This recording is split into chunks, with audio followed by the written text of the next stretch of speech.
ramadaankii qaaliga ahaa waana qaabilaye ramadaankii qaaliga ahaa waana qaabilaye wardadow qur-aankiyo wardiga qowlku ha ahaado wardadow qur-aankiyo wardiga qowlku ha ahaado oo qiyaamu leylkiyo baryaha yaan la kala qaadin qofna waari maasuu ahaa qowlka nabigeenna ee si aad u khayr miirataan hoy isqaban qaash war qofkaan bishaa qaaliga qayb wax kaga reeban masna aan sakada quurinee qariyay maalkiisa qiyaamaha su'aal baa u taal adu khira weyne khasaarahana qiiq baa u dheer qoomamiya qiile qur-aankiyo axaadiista baa qeexisu noqon ilaahay hadduu kuu qadaray qaadashada soonka masna uu qudrada kuugu daray kala qorshaynteeda waa bilkaaga qayr badan waxaad qabatay oo leh waa bil uu qur-aankeennu degay oo qadari noole waa bil qadarku uu qayb ka yahay qaaliga ahaa waa bil qadarku uu qayb ka yahay qaaliga ahaaye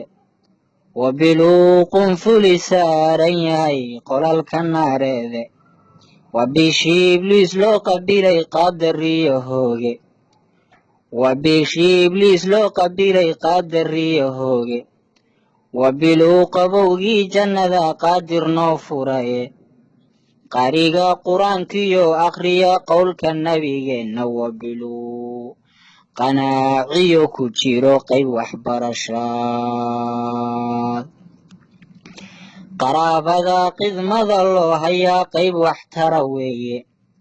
dariskana midkaan quud lahayn looma qaban weyne balse qaabka aan yeelnaba qaadirna la eegi qanaacada xaggoodana waa laysku qorayaaye waa bil qayrku uu furan yahoo qaali yahay shaygu qalbi nugul haddii aad tira qaybtaniga hooya qiyaamaha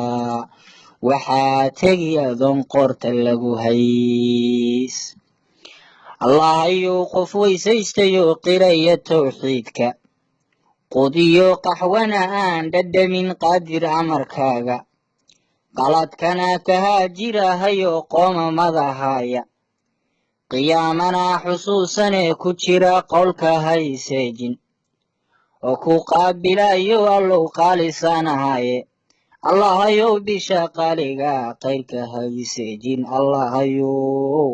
bisha qaaliga qayrka hayseejin